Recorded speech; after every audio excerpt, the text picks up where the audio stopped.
आप सुनेंगे भाग 6 सूर्यवंशी निवास अद्विक्स रूम सीन।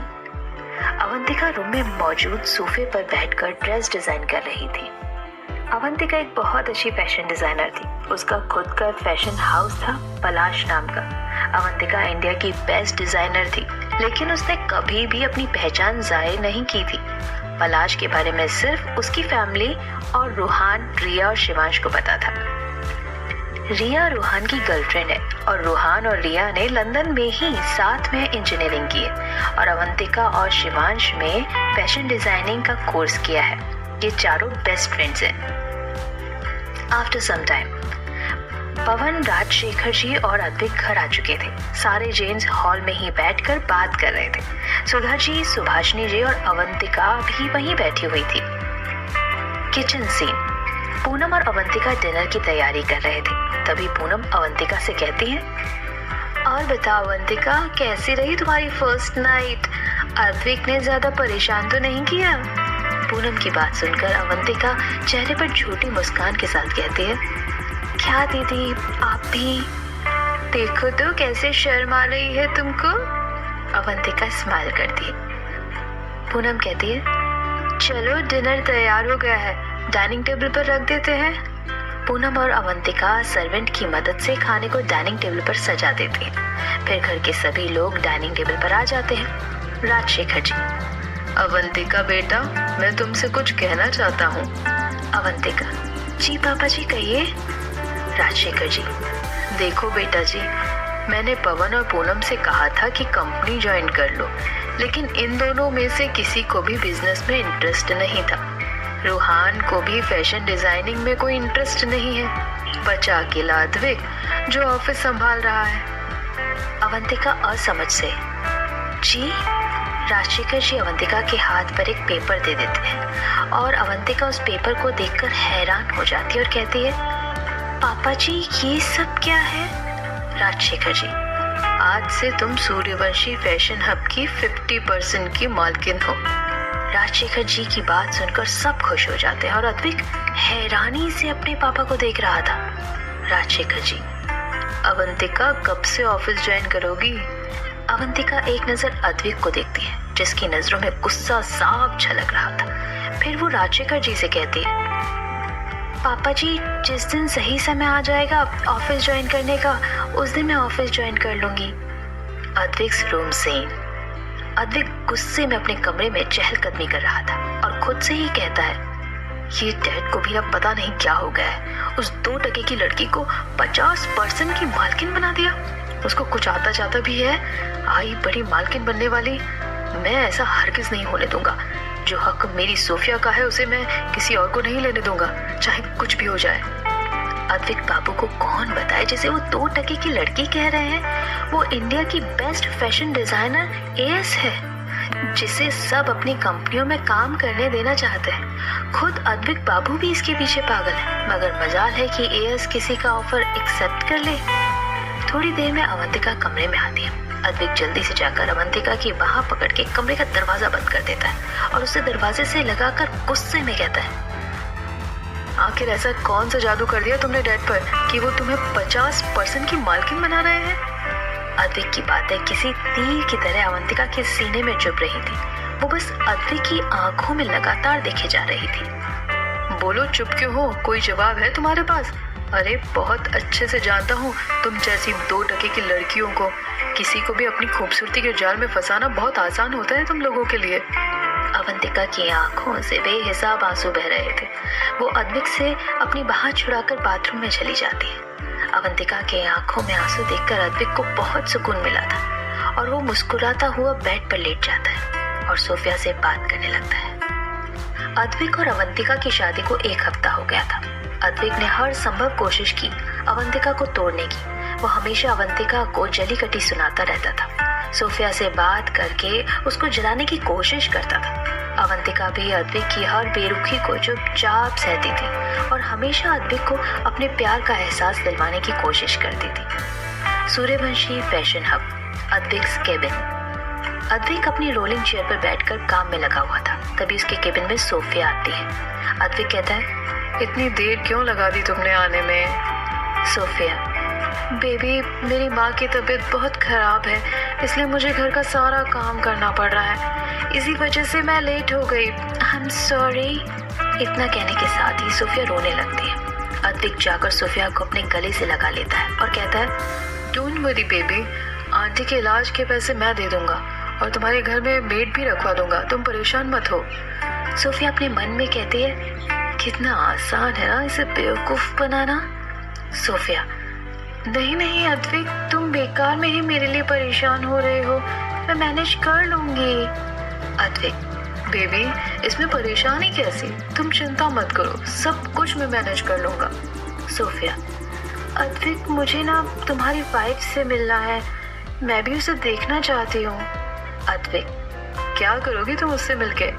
सोफिया, वो क्या ना बेबी, मुझे भी देखना है तुम्हारे दादाजी की पसंद को। अब तुम ही बताओ ना बेबी, मैं तुमसे कितना प्यार करती हूँ, फिर भी तुम्हारे दादाजी ने तुम्हारी शादी मुझसे नहीं करवाई। मेरी जगह तुम्हारे दादाजी को वो 2 टके की लड़की पसंद आ गई। अद्विक, बात तो तुम सही कर रही हो, बट डोंट वरी, सिर्फ 1 साल, उसके बाद तुम और मैं हमेशा साथ रहेंगे। अद्विक के इतना कहते ही सोफिया अद्विक के लिप्स पर किस कर देती है और अद्विक की पकड़ भी सोफिया पर मजबूत हो जाती है। सूर्यवंशी निवास, अद्विक्स रूम सीन। अवंतिका सोफे पर उदास बैठी हुई थी। तभी उसके रूम में रोहान और रिया, जो कि रोहान की गर्लफ्रेंड है, अवंतिका की बेस्ट फ्रेंड है, आते हैं। रिया, ये देखो, ये यहाँ पर देवदासी बनी बैठी है और हम लोग इसे पूरे घर में ढूंढ लिए। अवंतिका, देवदास सुना है, ये देवदासी क्या होता है? रिया, अरे बुद्धू, देवदास लड़कों को बोलते हैं और देवदासी लड़कियों को। रिया की बात सुनकर तीनों हंसने लगते हैं। रोहान, और बता, दिला दिया तूने भाई को अपने प्यार का एहसास। अवंतिका, उन्हें सोफिया से फुर्सत मिले तब तो वो मुझ पर ध्यान देना, थक गई हूँ मैं ये सब कर करके। भगवान ने मेरी किस्मत में ही ऐसा क्यों लिखा है यार? जिससे प्यार करती हूँ उससे शादी तो हो गई, मगर उसकी पत्नी होने का हक नहीं मिला। थक गई हूँ मैं, ये झूठी मुस्कुराहट हमेशा चेहरे पर चिपकाए हुए। अवंतिका ने कहना गुस्से में स्टार्ट किया था और बात खत्म होते होते रो पड़ी। किसी भी लड़की के लिए आसान नहीं होता कि उसका पति किसी और के साथ रहे। बाहर खड़ी पूनम ने अवंतिका की बात सुन ली थी। उसे अद्विक पर बहुत गुस्सा आ रहा था और साथ ही साथ अवंतिका पर तरस। पूनम के कोई बहन नहीं थी, इसलिए उसने हमेशा से अवंतिका को अपनी बहन माना। पूनम रोते हुए अपने कमरे में चली गई। पवन's रूम सीन। पूनम जाकर सीधे पवन के गले लग जाती है और रोने लगती है। अचानक पूनम को रोते देख पवन घबरा जाता है और उसका सिर सहलाने लगता है और उससे पूछता है, क्या हुआ पूनम, तुम रो क्यों नहीं हो? किसी ने कुछ कहा? बताओ। पूनम पवन को सब कुछ सच सच बता देती है, जो कि अभी उसने अवंतिका के मुंह से सुना था। पूनम की बात सुनकर पवन को भी अद्विक पर बहुत गुस्सा आता है। पवन, रोने से क्या होगा पूनम, एक काम करो, अवंतिका का मूड ठीक करने के लिए ना तुम उसे घुमाने ले जाओ। मुझे तो भी पुलिस स्टेशन जाना है, तुम रोहान, रिया और अवंतिका के साथ चले जाओ। अवंतिका का मूड सही हो जाएगा और उसे बिल्कुल पता नहीं चलने चाहिए कि हमें ये सब बात पता है। पूनम, आप सही कह रहे हो। थोड़ी देर बाद चारों निकल जाते हैं घूमने के लिए। चारों एक मॉल में जाते हैं, जहाँ लड़कियां हों वहाँ शॉपिंग ना हो, ऐसा तो हो ही नहीं सकता। पूनम अवंतिका शॉपिंग करने के लिए गर्ल सेक्शन में चली जाती है। रोहान भी कैफेटेरिया में जाकर बैठ जाता है। शॉपिंग करते वक्त अवंतिका की नज़र अद्विका पर पड़ती है, जो किसी लड़के के साथ आई थी, और अद्विका और वो लड़का एक साथ ट्रायल रूम में चले जाते हैं। अवंतिका, दीदी, मैंने अद्विका को एक लड़के के साथ ट्रायल रूम में जाते हुए देखा। पूनम, वो उसका बॉयफ्रेंड है। अवंतिका, लेकिन दीदी, वो जो लड़का है मुझे सही नहीं लग रहा है, हमें अद्विका से बात करनी चाहिए। पूनम, कोई फायदा नहीं है अनु, वो करेगी वही जो उसका मन करेगा। आफ्टर सम टाइम, सूर्यवंशी निवास, अद्विका's रूम सीन। अद्विका फोन पर किसी से बात कर रही थी। तभी अवंतिका आती है। अद्विका, आप यहाँ कुछ काम से आई हैं? अवंतिका, आप कहाँ थे सारा दिन? अद्विका, फ्रेंड्स के साथ थी। अवंतिका अपना फोन अनलॉक करके अद्विका के सामने करती है। अवंतिका, क्या अब भी आप कहेंगे कि आप अपने फ्रेंड्स के साथ थे? अद्विका, देखिए भाभी, आप अपने काम से काम रखो, मेरे मैटर पर ना ही पढ़ो तो अच्छा होगा। अवंतिका, देखिए अद्विका, वो लड़का सही नहीं है आपके लिए, आप उससे सारे रिश्ते तोड़ दीजिए। अद्विका, सही कहते हैं भाई, छोटे शहर की लड़कियों की सोच बिल्कुल छोटी होती है, बॉयफ्रेंड बनाना आम बात है। आप इतनी छोटी सी बात को राई का पहाड़ बना रही हैं। आप भाई की वाइफ है, वही बनकर रहिए, मेरी माँ बनने की कोशिश मत कीजिए। अवंतिका, अद्विका, मैं आपकी भलाई के लिए कह रही हूँ, ये आपकी जिंदगी का सवाल है। अद्विका, ओ प्लीज, भलाई एंड ऑल, अगर जिंदगी की इतनी ही पड़ी है ना तो आप अपनी जिंदगी को देखिए। आपका पति तो किसी और के साथ है ना, आपको दिखता भी नहीं। प्लीज आप यहाँ से जाइए, okay? And remember one thing, don't interfere in my matters, understand? You better understand.